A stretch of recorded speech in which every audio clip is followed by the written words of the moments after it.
It could be because I'm an old guy, or I don't know, there's other reasons that it could be, but I'm feeling like at this point in my life, I'm reflecting back on the old days when Linda Carter was Wonder Woman on TV. You got to be old to remember this, but one of the, in addition to her physical beauty, one of the things that I remember about Wonder Woman was her lasso of truth. Remember that? She would throw it around a person and they had to tell the truth. Boy, do I wish I had a lasso of truth. I have wished it a number of times in my personal life, in my ministry life, in counseling. And oh my gosh, every time I crack open my Facebook or Twitter or any of the social feeds, I just keep thinking, man, I wish I had a lasso of truth. What is the truth? Who's telling the truth? How do I know? There's a level of truth, or there's an arena of truth that is way more important than the politics or the medicine or whatever, the current issue is. And that has to do with who God is and what he's up to and what his word is. And that's what John's talking about in 1 John chapter 4. Verse 1, dear friends, do not believe every spirit, but test the spirits to see whether they are from God, because many false prophets have gone out into the world. See, this thing about truth is not always told, that's not new. It's been that way forever, hasn't it? And John, in his day, is experiencing the backwash of the fact that there are false prophets. There are people out there who are not dealing in the truth. There's a couple of categories of these people, in my opinion. One is those who they don't know they're not telling the truth, but they have such passion that the validity of their message is trumped by the passion in their heart for it. Know anybody like that? Yeah, I think I have. There are others who they know they've departed from what they have been given as God's truth, but they're going that way anyway. And so maybe there's a third category. There are people who believe they have been enlightened, and out of that enlightenment, they're going in another direction. And then this is the most maleficent of all, a category of people who know, and they're doing it anyway. John lived in a world where there were individuals who knew the truth, but they were intentionally departing from the truth. One of those groups that John is writing specifically to are Gnostics. Now, I've talked a little bit about Gnosticism in the past, and I'm not an authority on the religious and philosophical background of Gnosticism, but the basic idea is that for the Gnostic, there is matter and there is spirit, and they do not connect. All spirit is good and all matter is evil. And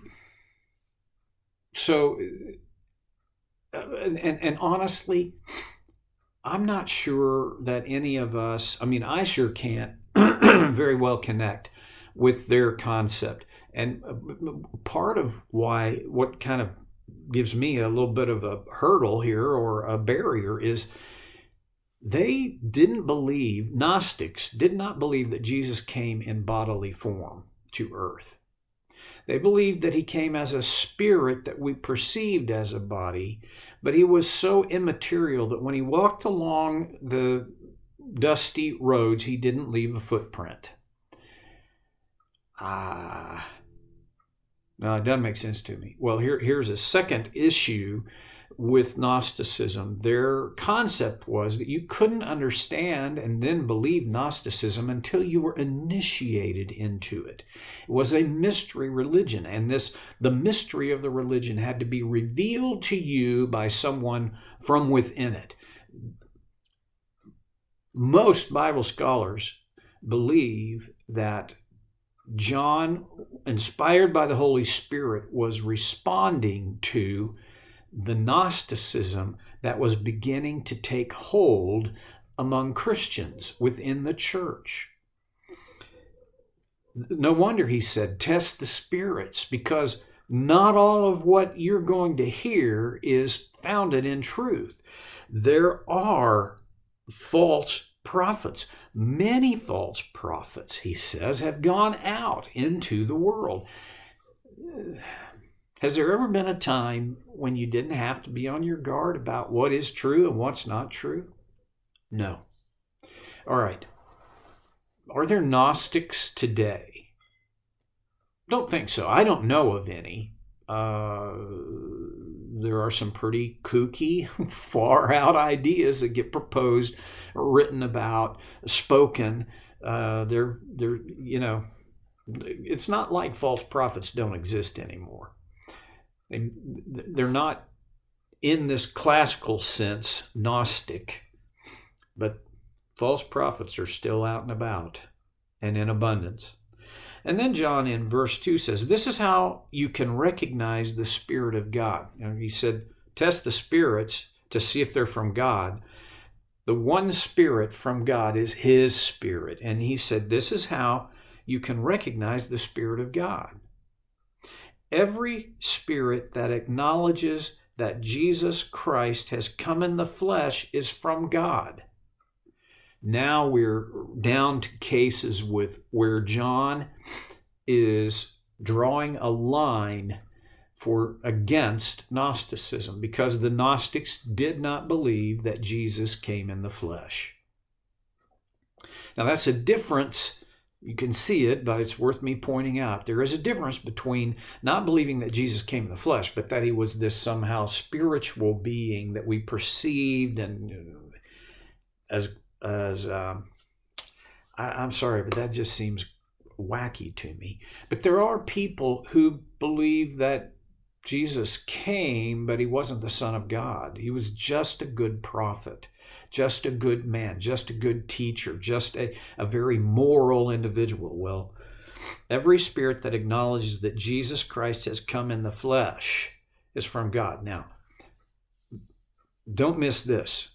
When John identifies Jesus with what a lot of people think is his last name, Christ, he is identifying Jesus as the Messiah, because that's what Christ means. Christ is not his last name any more than damn it is God's last name. If you'll forgive me the irreverence of that. But what John writes is Jesus the Christ. That Jesus is the Christ, the Messiah, the Anointed One, the King. And he has come in the flesh. All right. That's the starting point. If they can't acknowledge that, if they don't believe that, if they don't promote that, that spirit is not from God. Well, now I'm going to kind of, what I always do. In our world, there is such I think, a thin line, even for religious people, where we don't necessarily say, oh, Jesus didn't come. He's not the Messiah. He's not God in the flesh. He's, as much as he's now irrelevant. When my youngest daughter, Jenny, was in Bible college, she spent a summer in England working with the new church plant. And a lot of people don't think of England as needing missionaries. Jenny found out, it is a mission field. they would go door to door, and one of the questions that they would ask to kind of introduce the conversation is, what do you think the role of the church should be today? She said, you can't even imagine. Almost like 99% of the people they talked to said, never really thought about it. See, God, the church, Jesus had become irrelevant to them. Their life was built around an idea that didn't involve God, didn't involve Jesus.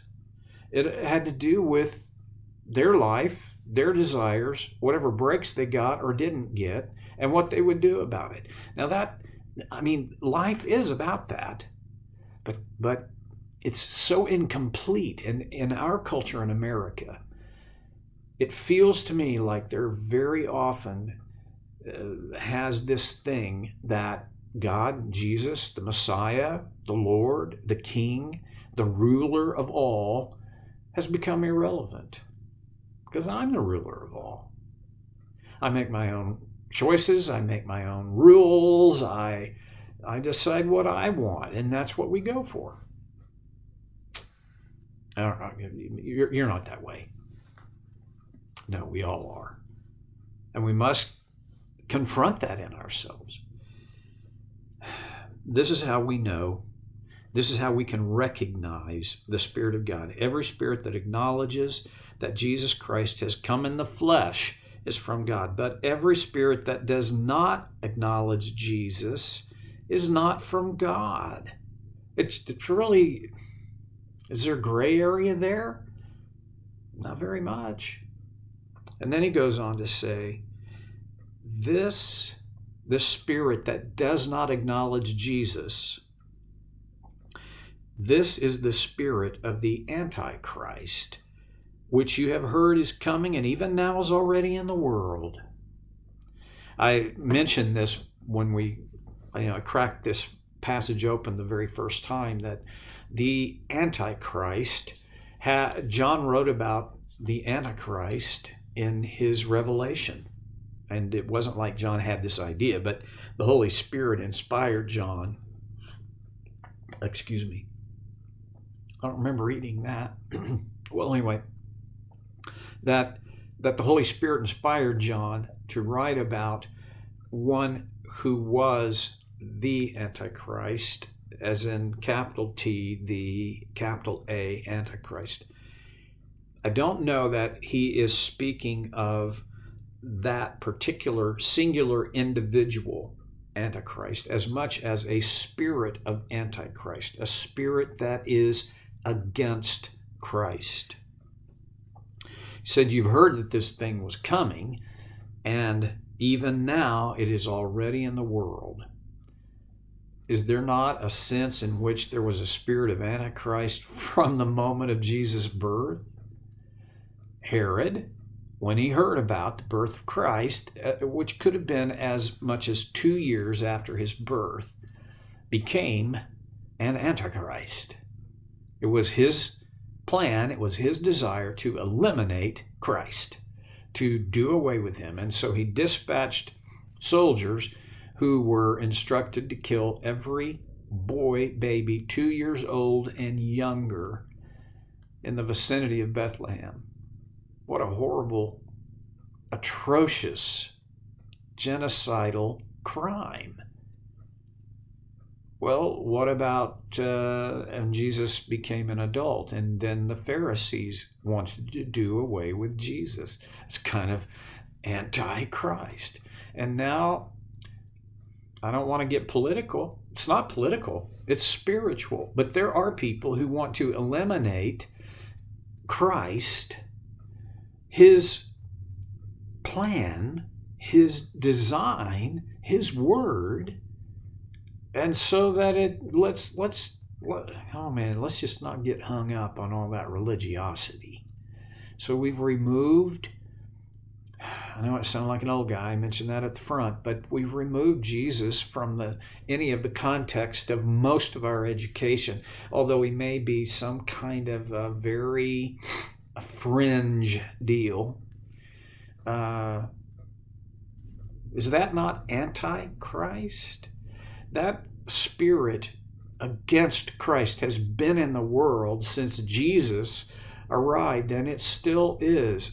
What my concern is there, am I somehow, to any degree, do I resonate with that? Is it possible that I could actually permit myself to live and behave in a way that is anti-Christ? Oh, gives me chills. Well, time's up. Gotta quit. See you next time on Soul Care with Stevie Boy.